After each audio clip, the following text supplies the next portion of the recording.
सेठ ने अभी दुकान खोली ही थी कि एक औरत आई और बोली, सेठ जी, ये अपने 10 रुपए लो। सेठ उस गरीब सी औरत को प्रश्नवाचक नजरों से देखने लगा, जैसे पूछ रहा हो कि मैंने कब तुम्हें 10 रुपए दिए। औरत बोली, कल शाम को मैं सामान ले गई थी, तब आपको 100 रुपए दिए थे। 70 रुपए का सामान खरीदा था, आपने 30 रुपए की जगह मुझे 40 रुपए वापस दे दिए। सेठ ने 10 रुपए को माथे से लगाया, फिर गले में डालते हुए बोला, एक बात बताइए बहन जी, आप सामान खरीदते समय कितने मोल भाव कर रही थी? 5 रुपए कम करवाने के लिए आपने कितनी बहस की थी, और अभी 10 रुपए लौटाने चली आई। औरत बोली, पैसे कम करवाना मेरा हक है, मगर एक बार मोल भाव होने के बाद उस चीज के कम पैसे देना पाप है। सेठ बोला, लेकिन आपने कम पैसे कहाँ दिए? आपने पूरे पैसे दिए थे। ये 10 रुपया तो मेरी गलती से आपके पास चला गया, रख लेती तो मुझे कोई फर्क नहीं पड़ने वाला था।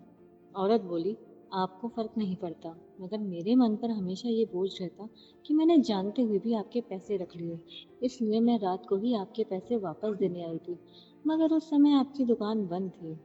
सेठ ने महिला को आश्चर्य से देखते हुए पूछा, आप कहाँ रहती हो? वह बोली, सेक्टर 8 में। सेठ का मुंह खुला रह गया। बोला, आप 7 किलोमीटर दूर से ये 10 रुपए देने दूसरी बार आई हो? औरत सहज भाव से बोली, हाँ, दूसरी बार आई हूँ। मन का सुकून चाहिए तो ऐसा करना पड़ता है। मेरे पति इस दुनिया में नहीं है, मगर उन्होंने मुझे एक ही बात सिखाई है कि दूसरे के हक का एक पैसा भी मत खाना, क्योंकि इंसान चुप रह सकता है, मगर ऊपर वाला कभी भी हिसाब मांग सकता है, और उस हिसाब की सजा मेरे बच्चों को भी मिल सकती है। इतना कहकर वह औरत चली गई। सेठ बहुत देर तक सोच में डूबा रहा, फिर उसने तुरंत गल्ले से 300 रुपए निकाले और स्कूटी पर बैठता हुआ अपने नौकर से बोला, तुम दुकान का ख्याल रखना, मैं अभी आता हूँ। सेठ बाजार में ही एक दुकान पर पहुंचा, फिर उस दुकान वाले को 300 रुपए देते हुए बोला, ये अपने 300 रुपए लीजिए प्रकाश भाई जी। कल जब आप सामान लेने गए थे, तब हिसाब में ज्यादा जुड़ गए थे। प्रकाश हंसते हुए बोला, पैसे हिसाब में ज्यादा जुड़ गए थे तो आप तब दे देते, जब मैं दोबारा दुकान पर आता। इतनी सुबह सुबह आप 300 रुपये देने चले आए। सेठ बोला, जब आप दोबारा आते तब तक मैं मर जाता, तब आपके मुझ में 300 रुपये निकालते हैं। ये आपको तो पता भी नहीं था ना, इसलिए देना जरूरी था। पता नहीं ऊपर वाला कब हिसाब मांगने लग जाए, और उस हिसाब की सजा मेरे बच्चों को भी मिल सकती है।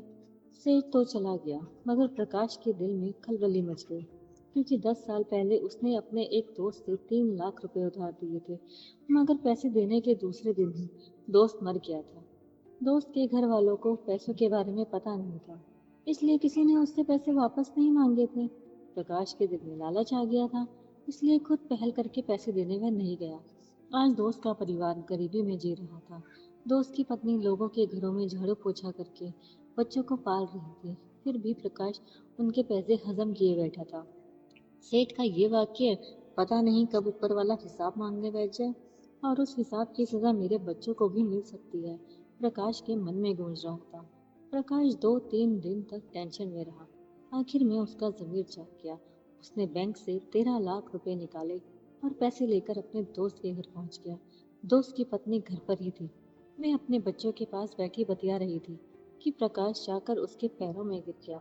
एक एक रुपए के लिए संघर्ष कर रही उस विधवा औरत के लिए 13 लाख रुपए बहुत बड़ी रकम थी।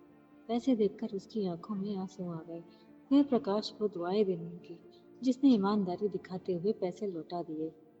वह वही औरत थी जो सेठ को 10 रुपए लौटाने 2 बार आई थी। अपनी मेहनत और ईमानदारी का खाने वालों की वह परीक्षा जरूर लेता है, मगर कभी भी उन्हें अकेला नहीं छोड़ता। वह एक दिन जरूर सुनता है।